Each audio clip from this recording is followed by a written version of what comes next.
Welcome to the Artists Forum. I'm your host, Rebecca L. Hargrove, and this evening I have some special guests joining me from the EVC, the Educational Video Center here of New York, which is a nonprofit organization that is dedicated to teaching the youth of New York City about documentary-style filmmaking for the past 35 years focused on social change.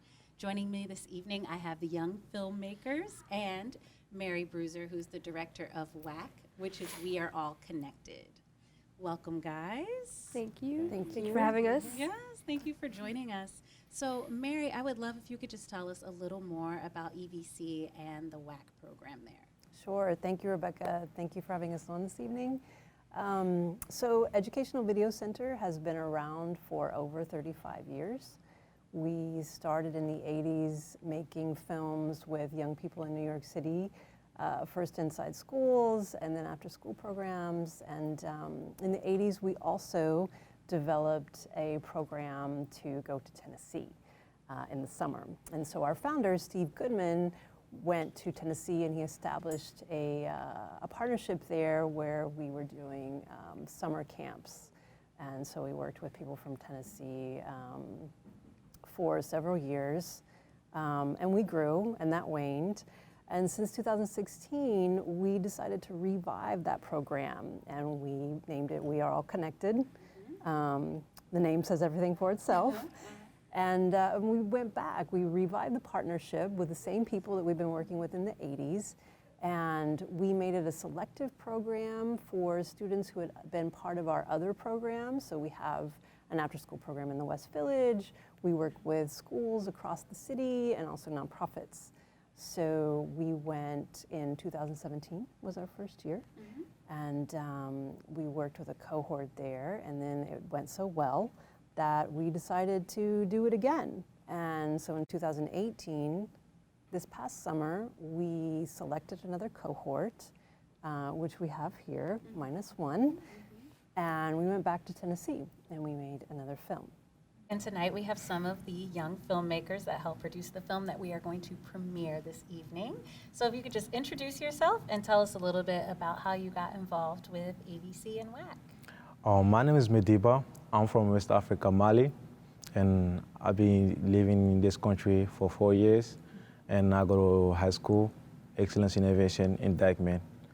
And I involved in this group is because last year we was doing some film for my English class, and then Emmanuel was helping us to edit those videos, and then my teacher talked to me about this film, this group, so I joined this group because this group is here to help us and change the world, and also I enjoy helping people, so of course I can't change by myself, so I need to join in the group and then so share idea to the world, Nice. Yeah. My name is Yenny. I'm from the Bronx, New York, and I just recently graduated from high school. But while While I was While I was going to school, I went to a Learning to Work program, and I wanted an internship, but not anything monotonous. I don't like to be bored, and my internship coordinator was like, well, try Educational Video Center. I was like, oh, and she's like, yeah, they make documentaries based on a social issue or based on social change. And I was like, this sounds like something I want to do. That's how I got into EVC, and I've been here for about 2 years now. My name's Eliana. I got into the program the same as Yanni. I entered the New Media Arts program, and I got to participate in WAC through I consider her my mentor now, and she's the director of the New Media Arts program. Her name's Laura Scheiber. Shout out to Laura, she's amazing. And she nominated me to join the program.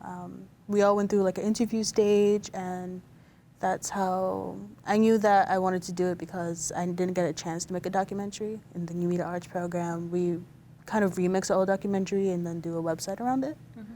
So when she told me, I jumped at the opportunity to just do something new, try something new, and learn more about editing. Wow. Okay, so in WAC, you all team up with a group in Tennessee, correct? And how did you guys choose the Tennessee group?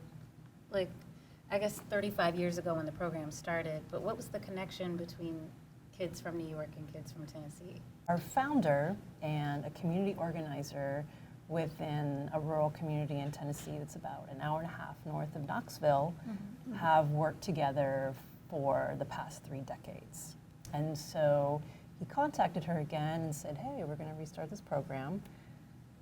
You have kids that you're working with in your community. Who would you identify? And so she identified community organizers and instructors in that community who are interested in starting up a media program for young people similar to what we're doing here. So because there's lack of access to broadband, there's lack of access to media in general in those communities, we've been working with them very closely to design a program that's similar to ours, but also it's a very different community with their own culture and needs, so they're also putting their own spin on it as well. So they identify the students in the high school. Since it's a smaller community, there's also the aspect that they all know each other and they've all grown up together, which is very different from New York City. And so they're doing their own organizing and identifying of students. Okay, and so you guys got to go for 1 week?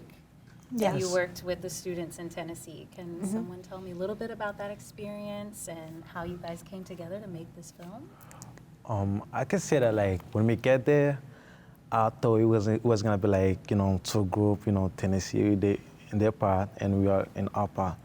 But it was like brothers, like we, you know, it was cool. We do everything together. So it was really, really fun, you know. Yeah. Yeah, it was cool because you would think that like we'd have cultural difference. I mean, we do have our cultural differences, like us being from the city, them being from rural Tennessee. But they were so nice. Like they really do have Southern hospitality. Like they made us feel welcome, and they really tried to like help us like and learn about the community too. And they're also very tight knit communities. So we were living together for an entire week. So you would think that like fights would happen or something, but we all got along and like. Every day was like, even during hard work, it was very fun. Wow. Yeah. Okay, and so you guys team up together, and how did you come up with the idea for this film?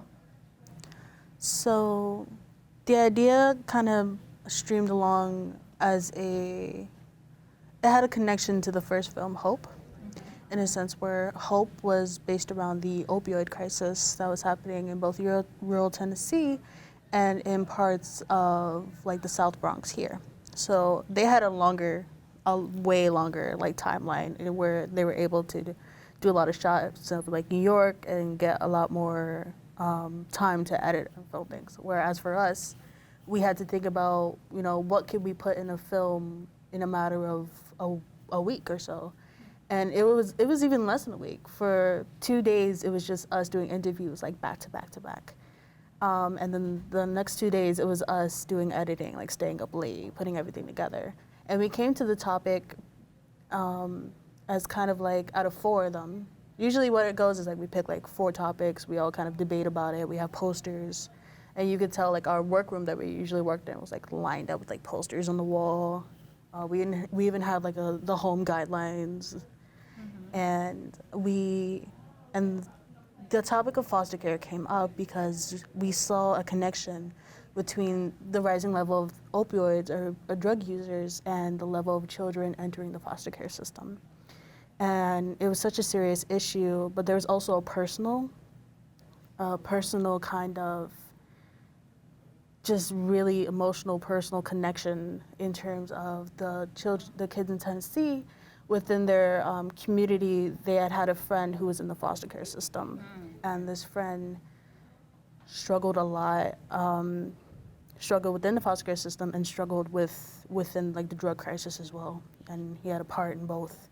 And unfortunately, this young person had taken their life.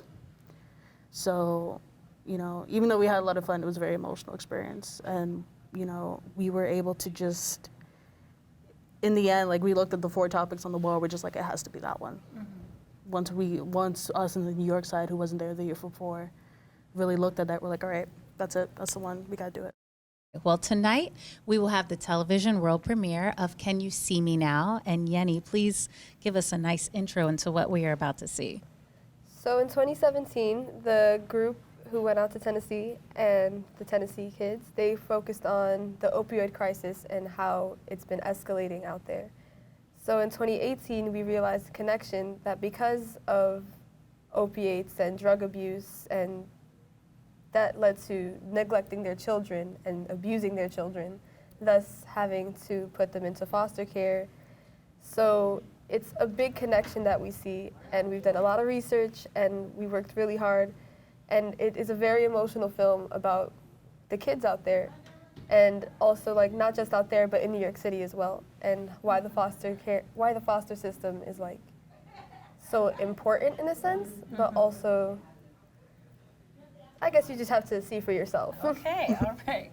Well, tonight you are about to see Can You See Me Now?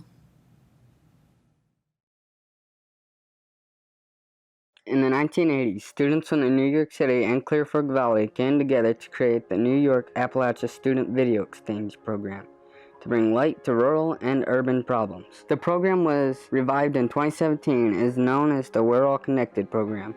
They came together to focus on opioid crisis. In these two places, now in 2018, we've returned to see just how terrible this drug crisis affects our children.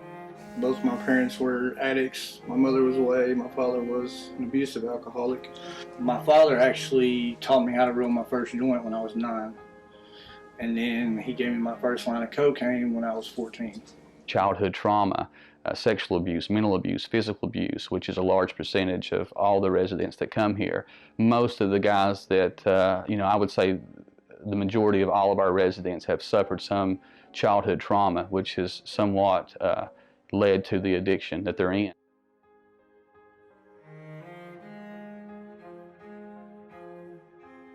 According to Tennessee Department of Children's Services, illegal drug use is largely responsible for the approximate 8,500 children in the state's foster care system. Yeah, we actually had a personal friend that he was in a foster home, and then nobody really like paid attention to him or anything. Like the parents, they didn't really care or anything, and then people always made fun of him for being a foster kid, and so he recently committed suicide. So that shows that it does lead to. It shows that does lead to that, and we had heard of him like using drugs and stuff like that, and that also leads to like the drug abuse and like the suicide, and that all connecting together. In Georgia, drug abuse is involved in 40% of cases that involve child removal from homes. Vermont Governor Peter Shumlin stated, "We've lost babies to parents who beat them, strangle them, bang their heads against the floor, and sexually abuse them. And it's happening because of opioid addiction." What made you neglect your child so much? If they have a drug addiction, why did you choose drugs over your child? Why did you abuse your child? Like, those are the main questions. Just why would you do this? Why have a kid if you're just gonna toss them away? That is my biggest question. There are lots of different reasons for children being removed from the home, and one of them is drug abuse, which is one of the films that you did last year. We Are All Connected. Drug abuse is a big problem in this area. You've researched opioid addiction, and a lot of times the reason parents can't care for kids is because they are addicted to something that causes a temporary instability in the home for the children. Well, I don't think people in this country realize how severe abuse is in this country and how many children. Now, abuse is not only sexual, it can be physical, and there's all kinds of abuse. And if you think of a child in poverty, they don't have the same opportunities children that come from middle-class America. So therefore, they're what they call in a hostile environment, I guess you'd say. A child qualifies for foster care by being dependent and neglected, and what that means is, unfortunately, that a lot of times their parents are not able to care for them either. A lot of times in our county it's due to drug use and things like that by the parents. That's probably our number one reason. The other reason is sometimes parents just don't have their children in school, or there may be abuse, even severe abuse, physical, sexual abuse, things like that. It's never the child's fault that they end up in foster care. What we find is that families that have drug addiction and drug abuse, it goes hand in hand, because while they're doing their abuse, who's watching their children? The neglect is there. And so when families are doing drug abuse and they hand them off to the babysitter, to the grandpa and grandpa, or the school system, then they don't know who's watching their kids. Whenever the judge told us about how many kids were in foster care in our county, it kind of shocked me when she said 110. A lot of people wouldn't think that that's a very high number, but for this county to be so small, that's a really high number of foster kids that are in foster care just in Campbell County. But sometimes when you've been through an abusive situation, you don't trust people, and you intentionally don't want to go into that foster home because you're so scared of somebody loving you and you being able to trust people again. And so a lot of children run away from it because they're not used to that and they're scared of it. So what happens is that they get anxiety. A lot of the foster care children get anxiety because they're so, different reasons. They're so nervous about going to the new home and the new school, and they can't go into the classroom, or they can't be around the big crowds. They're always afraid of something going on, what's going to happen next. We've had them for 5 years, 5.5 years. And our son is doing really, really well. He's going into 8th grade and just doing great. Just would never know that he wasn't part of our biological family. His sister, who actually will be 15 next week, struggles tremendously with some mental health issues. She was exposed to more trauma. I think she protected him a little bit, and she was the mom for so many years of her young developing years that she, once she's gone through puberty and all of those hormones and trying to figure out a new normal, was probably a little more than what she's able to handle mentally and emotionally. She's currently living in a group home where she's under, just intensive therapy, and all of the resources that are available to her are at her fingertips.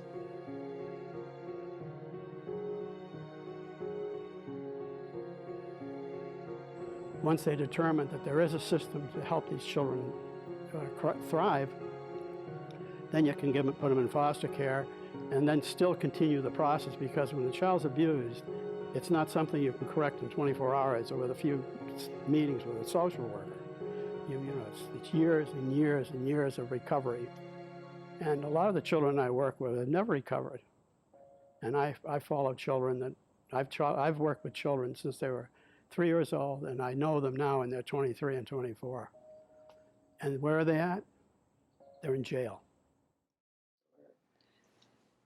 I haven't been exposed to it as much as probably other people in larger schools.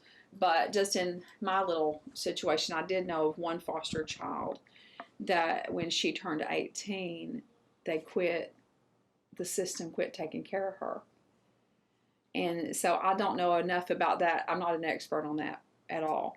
But I do know that she really struggled to get the help that she needed. I mean, some of the smartest kids I know have been abused. I mean, it's not nothing to do with intelligence, it's opportunity. And when you don't give them opportunity, you don't give them the option to thrive. And if you limit to what they can learn and see, you've set a boundary on what they can be. I think Campbell County could have more resources. I don't think it would matter. I think those kids would still be taken away, but I think that maybe they could recover more quickly.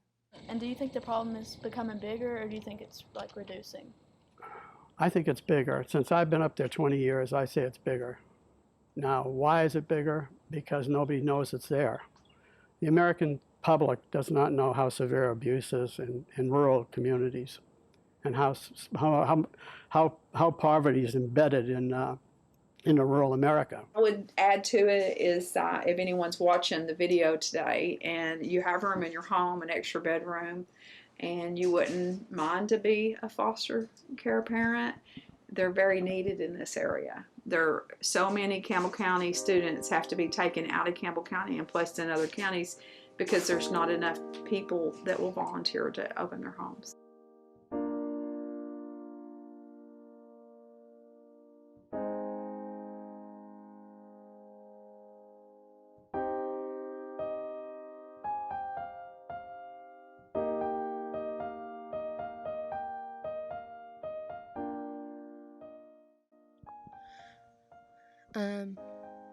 I just gotta say that I feel like I'm very thankful. Like, I have a family. Like, even though, like, my mom, like, I live with a single family parent. I just couldn't imagine my mom ever, like, choosing something over me.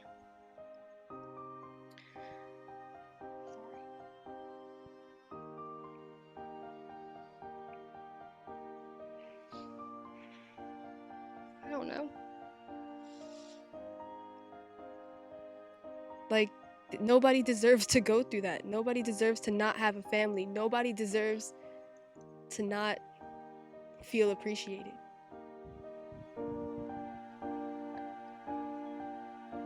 Don't think about it as I could change the world or we could change the world. Think about how you could change the world. How you can make it a better place, and not just for yourself, but everyone around you. As long as there's breath in your body, there's always something you could say that could affect someone's life in a positive or negative way. What you choose to do with your voice is your choice. Your opinions, your thoughts, the things that you keep to yourself, don't keep to yourself. Share. Because you sharing that voice will inspire others to share theirs.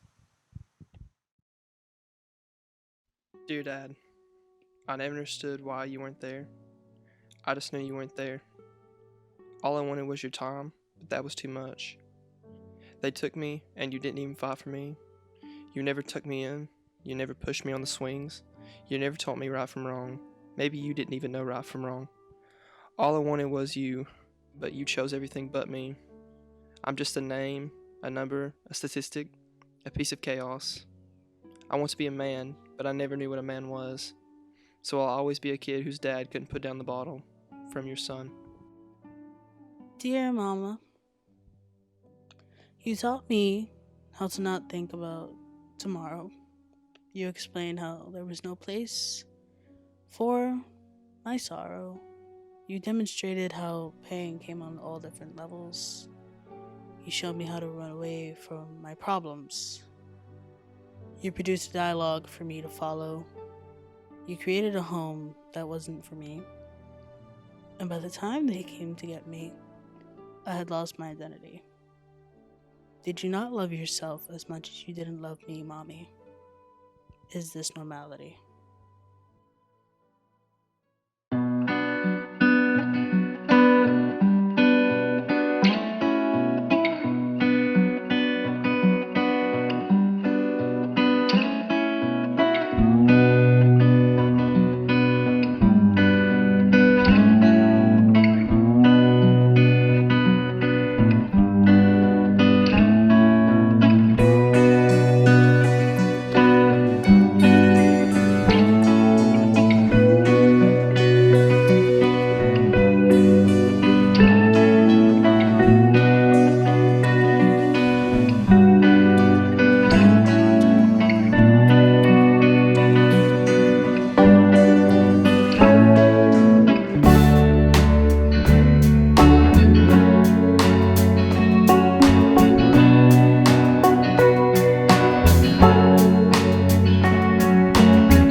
Ever since grade school, like early on, like the third or fourth grade, something like that, and we had been friends up until he passed.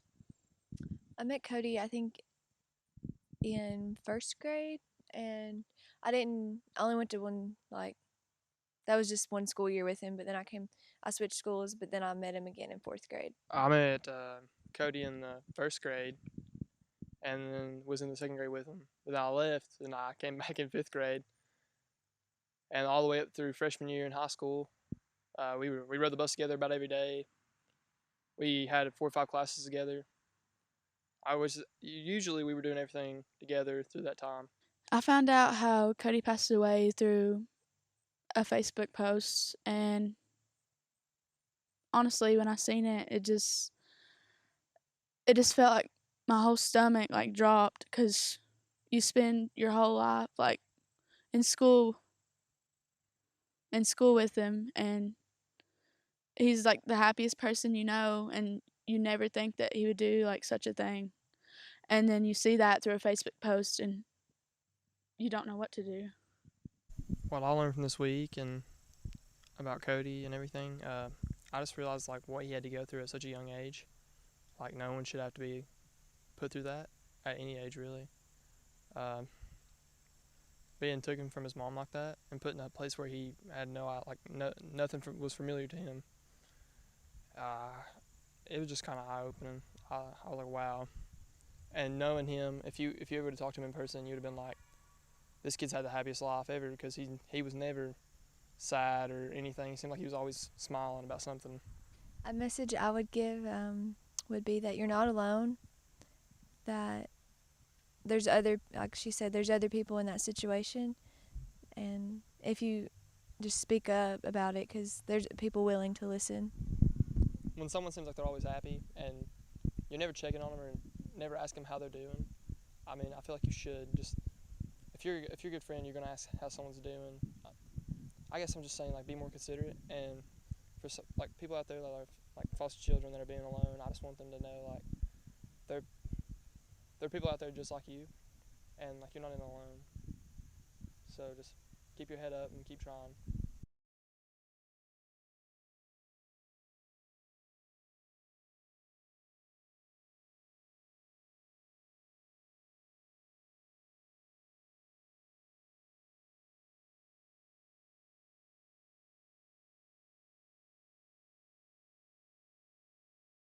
Thank you for tuning in. And also, if you want to find out more information on the EVC, please follow the link at the bottom of our page, and you can get more information on more student-made films for social change. Again, I am your host, Rebecca L. Hargrove, and thank you for watching The Artists Forum.